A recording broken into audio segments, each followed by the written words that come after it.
আল্লাহ, ভাস্কর্য বিরোধী আন্দোলন এটা তাওহীদ এবং শিরকের আন্দোলন, শিরকের সংঘাত ছিল। ভাস্কর্যের পক্ষে যারা ছিলেন তারা শিরকের পক্ষে ছিলেন, ভাস্কর্যের বিপক্ষে যারা ছিলেন তারা তাওহীদের সঙ্গে সমন্বয়।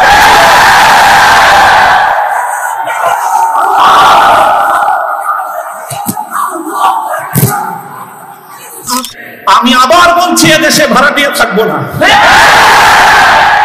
ভাড়াটিয়া হিসেবে থাকবো না। এই জমিনের মালিকানা সূত্রে এদেশে বসবাস করি, এই জমিনকে আল্লাহর জন্য মুক্ত করেই ছাড়বো ইনশাআল্লাহ। আপনারা যেই কেসটাকে বিবস্ত্র করার জন্য বেছে নিয়েছেন সেই কেসটা ছিল খুব দুর্বল। আগামী 50 বছরের জন্য ওলামায়ে কেরামের বিরুদ্ধে ষড়যন্ত্রের দুয়ার রুদ্ধ হয়ে গেছে। আপনারা যদি এই ধরনের ষড়যন্ত্র করতে থাকেন, জাতি আবার নতুন করে বলবে এতদিন বলতো ইউসুফ আলাইহিস সালামের বিরুদ্ধে যে ষড়যন্ত্র করছে, মামুনুল হকের বিরুদ্ধে সেই ষড়যন্ত্র, সামনে বলবে মামুনুল হকের বিরুদ্ধে যে ষড়যন্ত্র হয়েছিল আব্দুল্লাহর বিরুদ্ধে সেই ষড়যন্ত্র। সরি বলেন, সে রক্তকে অস্বীকার করার চেষ্টা করবেন না। সাহাবাদের শহীদের রক্তের সঙ্গে গাদ্দারি করার মতো সেই বেঈমান কওমি মাদ্রাসায় আমি আপনাদের শুকরগুজারি আদায় করতেছি যে আপনারা অভূতপূর্ব আজকের আপনাদের এই উপস্থিতি এবং আপনাদের এই অভূতপূর্ব উচ্ছ্বাসের মধ্য দিয়ে আপনারা ইসলামী আন্দোলনের পথ চলার একজন পথিককে অনুপ্রাণিত করেছেন। আল্লাহ রাব্বুল আলামিন আপনাদের সকলকে এর উত্তম বিনিময় জাযায়ে খায়র নসিব করুন। আমিন। কাটা কাটা কয়েকটা কথা আমি বলবো, সময় দীর্ঘ নয়। আর সকলে উপলব্ধি করতে পারতেছেন যে আমার প্রতিটা কথাই এখন এটা অনেক বেশি পরিমাপ করা হচ্ছে, দেখা হচ্ছে যে আমি কি বলি। আপনারা যতটুকু মনে করতেছেন যে শুধু একটা কর্তৃপক্ষ দেখতেছে, তা না, দুইটা কর্তৃপক্ষ দেখতেছে এবং একটা কর্তৃপক্ষ আর একটা কর্তৃপক্ষ থেকে অনেক বেশি প্রবল। একটা জমিনের কর্তৃপক্ষ আর একটা আসমানের কর্তৃপক্ষ। আমি আপনাদের কাছে দোয়া চাই, জমিনের এই কর্তৃপক্ষের প্রভাব থেকে আসমানের কর্তৃপক্ষের প্রভাব যেন আমার উপর বেশি থাকে।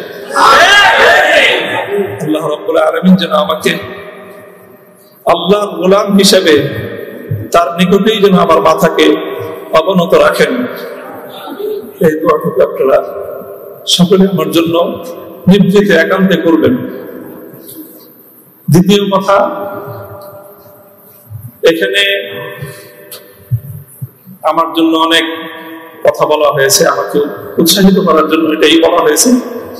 উৎসাহিত করার জন্য কিছু প্রশংসামূলক বাক্য আলোচনা করা হয়েছে।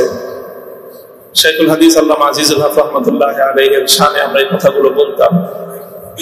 সময়ের এতটা অল্প ব্যবধানেই সেই কথাগুলো যে আমার সন্তানেরা যারা বলেছে আমি সন্তানই করবো, ছাত্ররা তোমাদের কাছে মুফতি সাঈদ হয়তো অনেক বড় শিক্ষক হতে পারে, আমার কাছে ওই সাঈদ, তারা আমাদের সন্তান, তারাও আমাদের সম্পর্কে সেই কথাগুলো বলেছে। শাইখুল হাদিস রাহমাতুল্লাহ আলাইহি বলতেন যে এই কথাগুলোকে প্রশংসামূলক কথা নয়, বরং আমি কালিমাত দুআইয়া, দোয়ার বাণী হিসেবে, দোয়ার কথা হিসেবে আমি বরণ করে নিলাম। আল্লাহ পাক আমার সন্তানদের, আমার সহকর্মীদের, তাদের এই কথাগুলোকে যেন আল্লাহ আমার হকে, আমার ক্ষেত্রে দোয়া হিসেবে আল্লাহ কবুল করেন।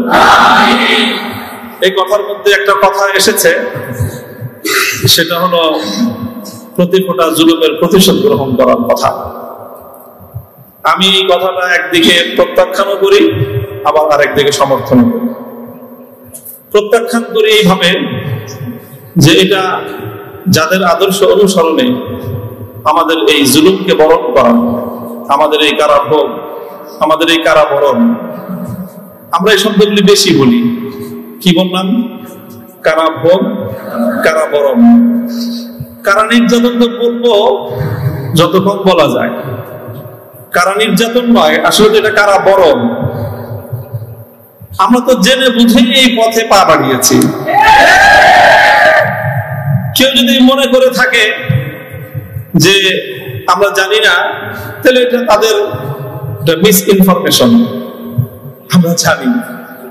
আমাদের এই পথে চলতে গেলে এই পথটা কুসুমাস্তীর্ণ নয়। এই পথে লাল গালিচা থাকে, কখনো কখনো প্রতীকী অর্থে লাল গালিচা থাকে, তবে সেই লাল গালিচার লালিমাটা যতটা না গালিচার রং দিয়ে লাল হয়, তার চেয়ে বেশি লাল হয় ভাইয়ের শাহাদাতের রক্তের মাধ্যমে। শাহাদাতের রক্তের নজরানা দিয়েই আমরা সেই পথে ইনশাআল্লাহ পৌঁছবো, যে পথে শাপলা চত্বরের ভাইয়েরা শাহাদাতের রক্ত দিয়েছেন, যে পথে আমার হাটহাজারীর সন্তানেরা শাহাদাতের রক্ত দিয়েছেন, যে পথে আমার বিবাড়িয়ার ব্রাহ্মণ শহীদ বাড়িয়ার বীর শহীদানেরা যে পথে আত্মত্যাগ স্বীকার করেছেন, আমরা তাদের সে পথকে ভুলবো না। তাদের সেই শাহাদাতকে আমরা কোনো সময় সেই শাহাদাত অস্বীকার করার কোন প্রবণতাকে এক মুহূর্তের জন্য বরদাস্ত করবো না। শহীদ হয়েছে আমার ভাই, সরি বলেন, বাংলায় না বলতে চান দুঃখিত, দুঃখিত যদি বলতে না আছেন আপনাদের প্রিয় ভাষা ইংলিশেই বলেন, তবে কি বলেন? সরি বলেন। সে রক্তকে অস্বীকার করার চেষ্টা করবেন না। শাহাদাতের শহীদের রক্তের সঙ্গে গাদ্দারি করার মতো সেই বেঈমান কওমি মাদ্রাসায় জন্ম হয়। কাজেই যে কথা বলতেছিলাম, যেটা কারা বরণ আমাদের, কারা নির্যাতন তো অনেক পরের কথা। আল্লাহ পাক রব্বুল আলামিন কারা এই কষ্ট থেকে আমাদের সকলকে হেফাজত করেন। প্রতিশোধের যে কথাটা, সেটা আমরা তো পয়গম্বর আলাইহিস সালামের অনুসারী। নবী ইউসুফ আলাইহিস সালামের সেই বাণী, লা তাসরিবা আলাইকুমুল ইয়াউম, গতকালকে আমি বলেছি, আজও বলছি, আমরা কোনো প্রতিশোধ গ্রহণ করি নাই, করতে চাই না। করার প্রবণতা কখনো যদি আমাদের মন থেকে উদ্গত হয়, সেটা হলো ইন্নামা যালিকা মিন্নী ওয়া মিনাশ শাইতান, শয়তানের প্ররোচনায় কখনো হয়তো আমরা ব্যক্তিগত আক্রোশে প্রতিশোধের কথা বলে থাকতে পারি, কিন্তু আমরা প্রতিশোধ পরায়ণ নই, এটা মূল কথা। এই হিসাবে আমি প্রতিশোধের এই শব্দকে প্রত্যাখ্যান করলাম। তবে অন্য আরেক অর্থে আমি প্রতিশোধের শব্দকে সমর্থন করছি। শুধু সমর্থন নয়, বরং আমি আমার পুনর্ব্যক্ত করছি যে আমরা প্রতিশোধ নিব। আমাদের সেই প্রতিশোধ হবে সেই প্রতিশোধ, যেই প্রতিশোধ হিজরতের আগ পর্যন্ত 12 বছরের জুলুম এবং নির্যাতনের প্রতিশোধ মক্কা বিজয়ের মাধ্যমে আল্লাহ নবী গ্রহণ করেছিলেন। আল্লাহ নবী মক্কা বিজয়ের পরে সেই সকল অপরাধীদেরকে ক্ষমা করার মধ্য দিয়ে, সেই জমিনে আল্লাহর দ্বীনের ঝান্ডা সমুন্নত করার মধ্য দিয়ে মধুর প্রতিশোধ নিয়েছিলেন। আমি আবার বলছি, এদেশে ভাড়াটিয়া থাকবো না, ভাড়াটিয়া হিসেবে থাকবো না। এই জমিনের মালিকানা সূত্রে দেশে বসবাস করি, এই জমিনকে আল্লাহর জন্য মুক্ত করেই ছাড়বো ইনশাআল্লাহ। আল্লাহর দ্বীনের বিজয়, সেটাই হবে আমাদের পরম প্রতিশোধ। এবং আমাদের যারা আমাদেরকে শত্রু ভেবে আমাদেরকে নিঃশেষ করার চেষ্টা করেছে, অপমান করার চেষ্টা করেছে, আমরা তাদেরকে সম্মানিত করে প্রতিশোধ দিই। আমরা তাদেরকে আদর্শের সোনালী পথে বরণ করে নেওয়ার মধ্য দিয়েই আমরা ইনশাআল্লাহ আমাদের আদর্শের বিজয়ের প্রতিশোধ গ্রহণ করব। আল্লাহ রাব্বুল আলামিন আমাদেরকে সে তৌফিক দান করুন। আরেকটা কথা বলা হয়েছে, অনেকের কথার মধ্যে আসছে যে ভবন, একটা ভবনের আলোচনা। এই ভবনটার গুরুত্ব একসময় আমার কাছেও খুব ছিল, 3 বছর আগেও খুব ছিল। যখন শুনলাম যে ভবনটা চলে যাচ্ছে, আমি তখন সর্বপ্রথম সালাতুল হাজাত করে দোয়া করেছিলাম যে আল্লাহ যেন খায়রের ফয়সালা করেন। আর এরপরে এখন আমার অনুভূতিটা হলো যে এরকম ভবন না থাকাই ভালো। না থাকা ভালো কেন? দস্তারে না দারে মে বাগমে পেয়েছে না দারে মা হেয়েছে না দারে মেদামে হেয়েছে না দারে। এইরকম ভবন টবন থাকলে এগুলোকে রক্ষা করার জন্য ডানে বামে অনেক তাকানোর প্রয়োজন হয়। ভবনও নাই, রক্ষা করার জন্য কার পায়ের নিচে তেল মারার দরকার। আজ এখানে মাদ্রাসা, কালকে ইনশাআল্লাহ শাইখুল হাদিসের সন্তান মাহফুজুল হক সাহেব যদি নদীর উপরে যে বসেন, ইনশাআল্লাহ ওই কেরানীগঞ্জের ওই একেবারে ভুলের চরে বা কোন রুটের চর, কোন চরের মধ্যে চেয়ে বড় মাদ্রাসা হবে। প্রয়োজন নাই ভবনের, প্রয়োজন নাই মাদ্রাসার স্থাপন কোন সম্পত্তির। ওই পুরাতন যুগে ফিরে যেতে হবে আমাদের। স্থায়ী ভাবে আমি এই কথা বলতেছি। এই বিশাল বিশাল আলিশান ইমারত সাজায়, আর সেই ইমারতের মধ্যে সুন্দর সুন্দর আরামদায়ক বিলাসী রুম সাজায় সেখানে বিলাসী এলম চর্চা। আমি কথাটা আমার কাছে খুব মনে পড়ছে, বিলাসী এলম চর্চা। আজকে আমাদেরকে এই বিলাসী এলম চর্চায় পেরে বসেছে। বিলাসী এলম চর্চার পথ বাদ দিয়ে আমাদের আকাবির এবং আসলাফদের মতো সেই খেজুর গাছের তলায়, বট গাছের নিচে সালাদ চাটার উপর বসে আমাদেরকে ক্বাল আল্লাহ ক্বাল রাসূলের তালিম দেওয়ার সেই সবক গ্রহণ করতে হবে।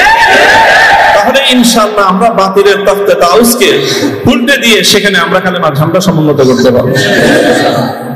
মোল্লা মুহাম্মদ ওমর রাহিমাহুল্লাহ তাআলা তিনি সারা পৃথিবীর সুপার পাওয়ারের সাথে টক্কর দিয়েছিলেন। আমাদের বাংলাদেশের মধ্যে কোনো গণভবন আর সংসদ ভবন, বঙ্গভবন কিছুই ছিল না। কান্দাহারের ছোট্ট একটা ঘরের মধ্যে ভাঙ্গা খাটের উপরে বসে টক্কর দিয়ে দিলেন তো সুপার পাওয়ারের সাথে। সারা দুনিয়া মনে করলো যে বেকুবের দল। 20 বছর পর আল্লাহ দেখা দিলেন যে তারাই বিজয়ী দল। তবে একটা দুঃখ আমার, আমি এই গোটা প্রসঙ্গের সঙ্গে যারা যারা সম্পৃক্ত অধিকাংশই আমার সম্মানিত, অনেকে আমার মুহতারাম উস্তাদ, শুধু উস্তাদ না, অনেকে এমন আছেন যারা উস্তাদ মুকাব্বির, অর্থাৎ আমি আমার মতো করে শাইখুল হাদিস রাহমাতুল্লাহ আলাইহি আমাকে যাদের তত্ত্বাবধানে গড়ে তোলার চেষ্টা করেছেন, শুধু আমাকে না, আমার ভাইদেরকেও, মাহফুজ সাহেব হুজুর এবং আমি, আমরা দুইজন বিশেষ করে, ওনারা অনেকে এখানে আছেন। কাজে তাদের মধ্যে কোনো ধরনের অসম্মান হয়, অমর্যাদা হয়, সেই কথা আমি বলবো না। কখনো ভুলে বলে থাকলে সেটার জন্য আমি নিঃশর্ত ক্ষমা প্রার্থনা এখনো করছি, যে কোনো সময় করবো, যে কোনো ভাবে করতে হয় করবো। তবে একটা কথা, দুঃখের কথা, হৃদয়ে রক্তকরণের একটা কথা, সেটা যদি আমার বাবার দ্বারা সেই ভুলটা হতো আমি বলতাম। সেই ভুলটা যদি এখন আমার অভিভাবক মাহফুজ সাহেব যদি সেই ভুল করেন সেটাও আমি বলবো। সেই ভুল যদি আমিও করি, আমাকেও যেন আল্লাহ পাক সেই ভুলটা অনুভূতি দান করেন। সেটা হলো যখন এদেশে মূর্তির বিষয় নিয়ে বিতর্ক তৈরি হলো, ভাস্কর্য নামে জাতীয় পর্যায়ে মূর্তি তৈরি হবে কি হবে না এই বিষয়ে যখন বিতর্ক, তখন আপনারা সেই বিতর্কের মঞ্চে ডিজিটাল ছবি তোলাটা কতটা বড় অপরাধ, কতটা বড় অন্যায়, কত বড় গুনাহ, সেই মাসলা নিয়ে আসলেন। দুঃখটা এই জায়গায়, আপনারা সেই মাসলা উত্থাপন করে তখন এই মূর্তি এবং ভাস্কর্যকে প্রকারান্তরে বৈধতা দেওয়ার চেষ্টা করেছেন। আপনারা বোঝানোর চেষ্টা করেছেন যে আজকের একটা ছাত্র ফেসবুকে তার ছবি আপলোড করা যতটুকু বড় অপরাধ, বাংলাদেশের স্বাধীনতার স্থপতি মরহুম বঙ্গবন্ধু শেখ মুজিবুর রহমান সাহেবের 60 ফুট লম্বা ভাস্কর্য নামক মূর্তি স্থাপন করা সমান অপরাধ। এটা বোঝানোর চেষ্টা করেছেন আপনারা। ব্যাপারটা কি এক? এটাই হলো দুঃখ যে এই কাজটা সামনে করেন না আপনারা যদি ভাস্কর্যের বিরোধিতা করতে ভয় পান তাহলে আমি আপনাকে দোষারোপ করব না। তবে ভাস্কর্য নামক এই সকল শিরকি সংস্কৃতির বিরুদ্ধে যারা কথা বলবে তাদের প্রতিপক্ষ হয়ে মাঠে গিয়ে এই ধরনের বিতর্কিত মাসলা উত্থাপন করে জালিমের এবং যারা মূর্তি পূজারীদের দোষর তাদের অবস্থানকে সম্মত করবেন। আমি জানি না, যদি বুঝে করে থাকেন গফরাল্লাহু লাকুম, আল্লাহ আপনাদেরকে মাফ করুন। আপনি যদি বুঝে শুনে করে থাকেন আখাফু আলাইকুমুশ শিরক, আখাফু আলাইকুমুশ শিরক, না বুঝে করে থাকেন সেটাই আমার ধারণা যে আপনারা অনেক বড় বড় আলেম, রাজনৈতিক প্রজ্ঞা আপনাদের কিছুটা ঘাটতি থেকে থাকতে পারে এই ক্ষেত্রে অন্তত। কাজেই এই জায়গাটায় বিলম্ব হলে আপনারা কথা বলেন, বিলম্ব হলে কথা বলেন, ইতিহাস আপনাদেরকে ক্ষমা করবে না। মনে রাখেন না যে আমরা হেফাজতে ইসলামের কিছু নওজওয়ান আলেম এবার যেটা করছে, সরকার একটা ভালো বুদ্ধির কাজ করছে, আগের অতীত থেকে তারা শিক্ষা নিছে। তো শাইখুল হাদিসের মতো, মুফতি আমিনী সাহেবদের মতো বৃদ্ধ মানুষদেরকে তারা আটকায় জাতির কাছে তারা একটা বিশেষ বড় ধরনের একটা আসলের কাঠ ধরে দাঁড়ায় গেছিল। এবার তারা আমাদের মুরব্বীদেরকে কারো গায়ে স্পর্শ করে নাই, শুরুই করছে মামুনুল হক থেকে, যে এদের হাত পা গুলি সব ভাঙে দাও, তাইলে এই বুড়া মাথা যেগুলো আছে সেগুলো আর কি করবে, এই পলিসি নিছেন। তো কাজেই যেটা করেছেন সেটা হলো, আবারও বলছি যে এই ধরনের যখন তাওহীদ এবং শিরকের লড়াই হয়ে দাঁড়াবে, আল্লাহ ভাস্কর্য ভাস্কর্য বিরোধী আন্দোলন, এটা তাওহীদ এবং শিরকের আন্দোলন, শিরকের সংঘাত ছিল। ভাস্কর্যের পক্ষে যারা ছিলেন তারা শিরকের পক্ষে ছিলেন, ভাস্কর্যের বিপক্ষে যারা ছিলেন তারা তাওহীদের ঝান্ডা সমন্বয়।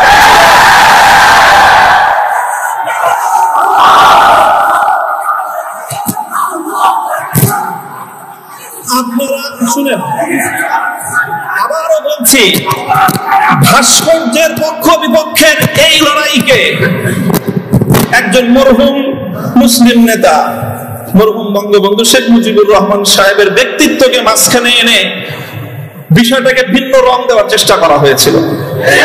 আমরা কখনো বলেছি, আজও বলি, ভবিষ্যতেও বলবো, ভাস্কর্য এটা বঙ্গবন্ধু শেখ মুজিবুর রহমান সাহেবের, শহীদ প্রেসিডেন্ট জিয়াউর রহমান সাহেবের, সেটা আমরা কোনো পার্থক্য করি নাই। আমি এই কথাও বলেছি, ভাস্কর্য যদি স্বয়ং আমাদের মুসলিম জাতির পিতা খলিল ইব্রাহিম আলাইহিস সালামের হয়, তাহলে সেই ভাস্কর্যের সাথে কি আচরণ করতে হয় মুহাম্মদুর রাসূলুল্লাহ শিখিয়ে দিয়ে গেছেন। আল্লাহ রাসূল সাল্লাল্লাহু আলাইহি ওয়াসাল্লাম মক্কা বিজয়ের দিন বাইতুল্লাহ থেকে যেই মূর্তিগুলো বের করেছিলেন, যে ভাস্কর্যগুলো বের করেছিলেন, তার মধ্যে তো একটা ছিল ইব্রাহিম আলাইহিস সালামের মূর্তি। কি বলেছিলেন? কাতালাহুমুল্লাহ, আল্লাহ পাক এই মক্কাবাসীদেরকে ধ্বংস করুক, তারা খলিল ইব্রাহিম আলাইহিস সালামের মূর্তি তৈরি করেছে। আমাদের কথা আপনাদের পছন্দ হলো না, আমি বললাম যে ভাস্কর্য বানায়েন না, এটা বানালে বঙ্গবন্ধু যদি মুসলিম হয়ে মারা গিয়ে থাকেন কবরে তার শাস্তি হবে। তো আপনারা মনে করেন আমরা বঙ্গবন্ধুর বিরুদ্ধে বললাম, আসলে বলি নাই বিরুদ্ধে। তিনি যদি, আবারও বলছি, যদি আল্লাহ তাকে ঈমানের সাথে খাতনা দিয়ে থাকেন, আমি জানি না তার কি অবস্থায় মৃত্যু হয়েছে, সেটা কেউ বলতে পারবে না, তাহলে তার ভাস্কর্য, তার মূর্তি তৈরি করাটা এটা তার সঙ্গে চরম বিশ্বাসঘাতকতা। সর্বশেষ কথা হলো এই, খলিল ইব্রাহিম আলাইহিস সালাতু ওয়াস সালামকে যখন এই মূর্তি বিরোধী আন্দোলনের, মূর্তি বিরোধী কার্যক্রমের পরিণামে নমরুদ কি করেছিল? অগ্নিকুণ্ডে নিক্ষেপ করেছিল। এটা তো সবাই জানি আমরা, কিন্তু অগ্নিকুণ্ডে নিক্ষেপ করাটা এটা নমরুদের প্রধান শাস্তি ছিল না। নমরুদ ইব্রাহিম আলাইহিস সালাম থেকে যে প্রতিশোধটা গ্রহণ করেছিল সেটা কিন্তু প্রধান এটা ছিল না যে নাকি কি করেছে, আগুনে নিক্ষেপ করেছে। আরে খলিল ইব্রাহিমকে আগুনে নিক্ষেপ করে আর কি প্রতিশোধ দিবে? যে বেটা তার প্রাণাধিক প্রিয় সুপুত্রকে আল্লাহর জন্য হাসি মুখে কোরবানি করতে চায়, তার নিজের জীবনের দাম তার কাছে আর কতটুকু, তারে কি মারবে আর কি জ্বালাবে? সবচেয়ে বড় যে জঘন্য কাজটা নমরুদ করেছিল সেটা হলো ইব্রাহিম আলাইহিস সালাতু ওয়াস সালাম অগ্নিকুণ্ডে নিক্ষেপ করার আগে ওনাকে বিবস্ত্র করে ফেলেছিল, ওনার সারা শরীর থেকে কাপড় খুলে ফেলেছিল, বাংলায় বুঝেন নাই, উলঙ্গ করেছিল। আল্লাহ পাক রব্বুল আলামিন ইব্রাহিম আলাইহিস সালামকে এর জন্য একটা পুরস্কার দিলেন। সেই পুরস্কারটা আল্লাহর নবী বলেছেন, আউয়ালু মান ইউকসা ইয়াউমাল কিয়ামাতি ইব্রাহিম খলিলুল্লাহ। ও ইব্রাহিম, মূর্তির বিরুদ্ধে বিরুদ্ধাচরণ করার কারণে মূর্তি পূজারীরা তোমার শরীর থেকে সম্মানের আবরণ কাপড় খুলে নিয়েছে। কিয়ামতের দিন যখন সমস্ত মানুষ বিবস্ত্র থাকবে, সর্বপ্রথম আমি তুমি ইব্রাহিম খলিলকে কাপড় পরায়ে সমস্ত মানুষের সামনে সম্মানিত করব। আমার কেন জানি মনে হয়েছে আমি একজন অপরাধী, অনেক অপরাধের শেষ নাই, আমার ভুল ত্রুটির কোনো শেষ নাই। এই যে বললেন না আব্দুল রাসূলের 42টা মামলা, মামলার তো অভাব নাই, এই যে কোনো মামলায় ফাঁসি দিতে পারে। ফাঁসি দিতে তারা অন্য কিছু লাগে না, আদালতে তারা এক মহিলা আইনজীবী বলে বিচার করার জন্য এত কিছু লাগেনি, আমাদের কত হালকা সাক্ষ্যতে আমরা মানুষের বিচার করে ফেললাম। ওপেন আদালতে বলতেছে এই কথা, বিচার করার জন্য খুব কিছু লাগে না। হত্যা মামলা কতগুলো আছে আমার নামে, ছিনতাই মামলা আছে, পকেট চুরির মামলা, পকেট মারার মামলা আছে, চুরির মামলা আছে, সব মামলাই তো আছে। যে কোনো মামলা দিয়ে ফাঁসি দিয়ে দিতে পারেন। আপনারা চেষ্টা করেছেন বিবস্ত্র করতে চেষ্টা করেছেন, তবে একটা জিনিস ভালো করেছেন, আপনারা যেই কেসটাকে বিবস্ত্র করার জন্য বেছে নিয়েছেন সেই কেসটা ছিল খুব দুর্বল। আগামী 50 বছরের জন্য ওলামায়ে কেরামের বিরুদ্ধে ষড়যন্ত্রের দুয়ার রুদ্ধ হয়ে গেছে। আপনারা যদি এই ধরনের ষড়যন্ত্র করতে থাকেন, জাতি আবার নতুন করে বলবে, এতদিন বলতো ইউসুফ আলাইহিস সালামের বিরুদ্ধে যে ষড়যন্ত্র করছে, মামুনুল হকের বিরুদ্ধে সেই ষড়যন্ত্র, সামনে বলবে মামুনুল হকের বিরুদ্ধে যে ষড়যন্ত্র হয়েছিল, আব্দুল্লাহর বিরুদ্ধে সেই ষড়যন্ত্র। আমি আপনাদের কাছে দোয়া চাই, আল্লাহ রাব্বুল আলামিন যেন আমাকে এটার বিনিময়ে ইব্রাহিম আলাইহিস সালাতু ওয়াস সালামের সঙ্গী করে কিয়ামতের দিন আল্লাহ উঠান। আল্লাহ পাক রব্বুল আলামিন আপনাদের সকলকে জাযায়ে খায়র দান করুন। আর অনেক বড় কথা আছে যে আমার এই সম্পূর্ণ এই যে আমার বিরুদ্ধে এত কিছু, এত বড় অভিযোগ বা এতটা মানে নিষ্পেষণের শিকার আমি কেন হলাম, এই কারণটা এখন আমি বলবো না, তবে আপনাদের সকলকে বলবো যে বাবরি মসজিদের জন্য আপনারা দোয়া করবেন। ওয়া আখিরু দাওয়ানা আলহামদুলিল্লাহি রাব্বিল আলামিন।